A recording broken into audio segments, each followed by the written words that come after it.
everybody. This is Dan, as my grandchildren call me, Gramps. I'm reading a story that I'm going to be sharing with my grandkids, but I thought I'd share it with more little children or grandchildren, or maybe even kids of all ages, or even older people with a kid's heart. The story is Pippin the Christmas Pig. Pippin the Christmas Pig. Have you ever heard of this story? Maybe it's new to you. If it's not, I'm sure you'll still enjoy it if you've heard it before. Pippin, that's the Christmas pig, Pippin stared up at Naughty, the grumpy old donkey. Naughty, you look all excited, she said. Of course I'm excited, said Naughty. It's Christmas tomorrow. Oh, there's Naughty. What's Christmas? Pippin asked. What's Christmas? Naughty repeated. Don't be pig ignorant, Pippin. Everyone knows about Christmas. The tips of Pippin's ears went very pink. I hope you remember that my family gave the first gift, Naughty went on. The baby's mother rode on a donkey all the way to Bethlehem. Christmas couldn't even begin until she got there. The curl went out of Pippin's tail. Nobody told me a thing about Christmas, she said. My mother said they were almost late because of what that slowpoke donkey, Bess said with a gentle moo. Oh, Bess is this cow. You see the picture? My great-great-great-grandmother gave her manger for the baby's bed. Manger is the place where sometimes food is put for animals to eat in the barn.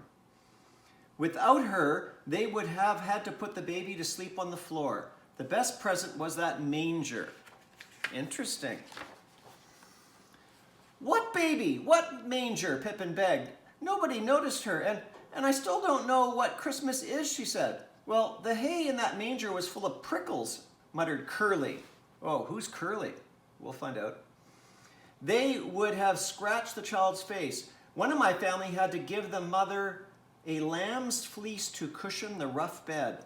The soft wool was a welcome gift, I can tell you. Oh, it's this sheep talking about wool. Pippin's ears were now bright pink. But where were the pigs? She demanded in her biggest voice. Don't fret, Pippin, Bess said. Christmas has nothing to do with pigs. What present could a pig possibly give a baby anyway, especially a baby as special as that one? Well, if there were donkeys and cows and sheep, there must have been pigs, Pippin stated.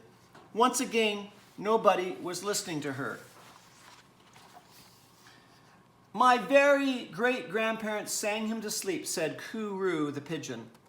That crowd of angels and shepherds kept him awake until my family crooned a lullaby, and that song was one of the first importance that night. Pippin stamped her tiny hoof. But what did the pigs do? She said. They must have been there and done something. No pigs were there, the others scoffed. The very idea. The child was a king. That holy stable was no place for pigs. Then Bessie spoke up. Pippin, face it. What could pigs have given a holy child? Pigs have nothing worthy. Pippin hung her head. The barn door stood open a crack. Slowly, she went towards it. Oh no, it's very snowy outside. Then she pushed it farther open with her snout and she had to get away. Once outside, she waited. They might call her back. Nobody called. They had not even noticed her leaving. I'm going where pigs matter, but Christmas doesn't, Pippin announced in a shaking voice. And I won't come back. Never, ever. As she set out, a gust of wind struck her full in the face. Snowflakes stung her eyes and frosted the tips of her ears. Oh, it's so cold. Can you see the pig in the snow there? Pippin the pig? She almost fled right back inside, but she forced herself to go forward. The cold was bitter. Soon Pippin could no longer see the barn through the whirling snow. She passed a tattered scarecrow. Can you see the scarecrow? The scarecrow who leered and waved one ragged arm at her, or at least that's what she thought the scarecrow looked like. Farther on, she saw a blue jay with its feathers all blown backward. The hunched bird was too miserable to warm the world of the little pigs passing. Pippin's feet hurt her, and her tail stiffened into a curly icicle.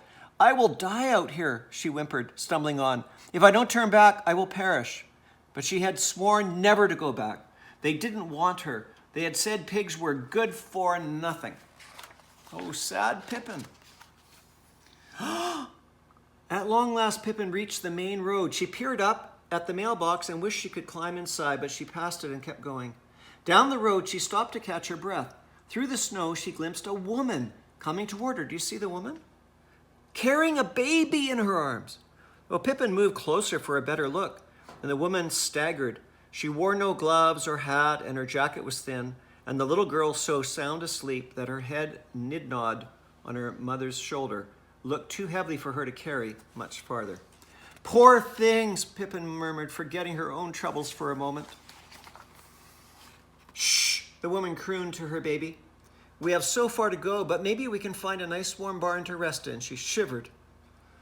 Pippin knew where to find a warm barn. She had sworn never to return there, but this was an emergency. "Follow me," she grunted, and nudged the woman along the road until they came to the long farm lane. Maybe the wind had dropped, for Pippin felt a little warmer. Even the scarecrow's smile looked friendlier. Can you see the scarecrow looking down? At the barn door, the little pig pushed ahead. "Listen to me," she called to the animals. "Don't interrupt, Pippin," said Naughty. "We're making Christmas plans." "I don't care," Pippin yelled. "Whatever Christmas was, it was long ago. I have a baby here who needs a place to sleep right now." Bess's jaw dropped as she saw the woman clutching her baby. "It's Christmas all over again," the woman whispered as she entered the barn. Gently, she laid her baby down in the manger's sweet hay. The baby curled up and started sucking her thumb. "Bless you, little pig. It is warm here," the woman murmured, settling onto a nearby heap of hay. "Warm and safe."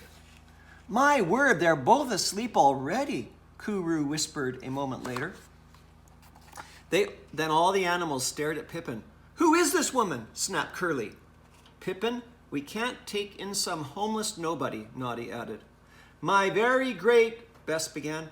"We'll need milk," said Pippin. "We'll need some warm, soft wool. We'll need your old blanket, Naughty. We'll need lots of lullabies. Your very great grandparents aren't here. You must keep this baby yourselves. You must help this baby yourselves." "But that's not a special baby," Naughty protested. "Of course she is," said Pippin. "All babies are special."